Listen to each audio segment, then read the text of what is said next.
David Kenani Maraga, Chief Justice of the Republic of Kenya and the President of the Supreme Court of Kenya, do swear in the name of the Almighty God. October 19, 2016, and Chief Justice David Maraga takes oath of office as Kenya's second Chief Justice under the new constitution. His first assignment then was to swear in the IEBC selection panel that provided the team that oversaw the 2017 general elections. Elections that were later nullified by the Supreme Court under the leadership of David Maraga when he made the popular quote that the greatness of a nation lies in its fidelity to its constitution and strict adherence to the rule of law and above all the fear of God. This probably is what he's known for. Catchy quotes. This set the ground for a fierce supremacy battle between the judiciary and the executive, with the president clearly drawing the battle lines towards the repeat elections. Uhuru reminding Maraga and his team who he was. Every action was followed by a reaction. Maraga threatening to nullify the election a second time if proper procedures were not followed. Interfere. And don't think that because our friends shout and we keep quiet, that we are scared of you. No, we are not. Maraga na watu yake hao wakora hao wamesema ati basi hiyo uchaguzi ipotee.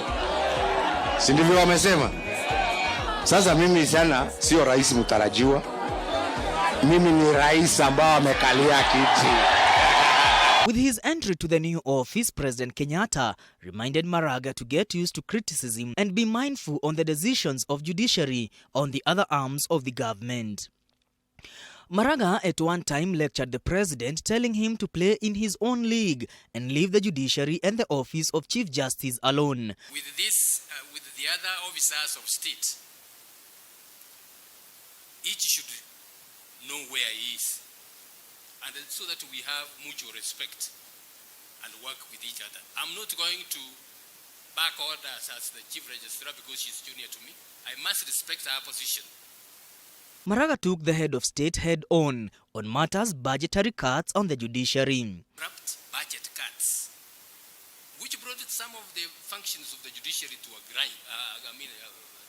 ground them to a halt. We discussed in the judiciary leadership, and I tried to reach the relevant officials.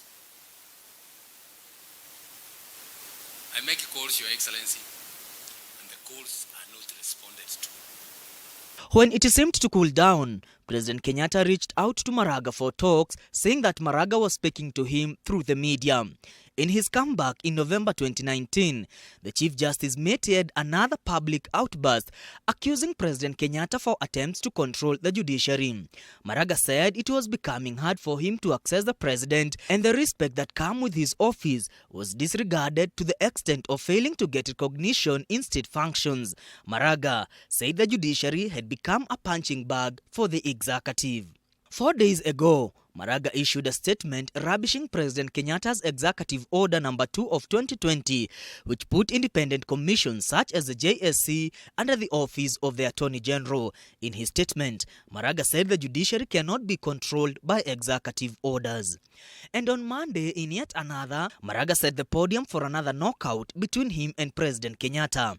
This time, Maraga accusing the president for failure to appoint 41 judges, disobedient to court orders, and Maraga's restrained access to State House. To him, he is a guest of the state. With 6 months remaining to the end of his tenure to the helm of the judiciary, Chief Justice David Maraga leaves the institution with a backlog of thousands of cases he had promised to clear on his swearing in, and ultimately as a public officer who lectured the president on different occasions. Mwangi Maina, TV 47, Nairobi.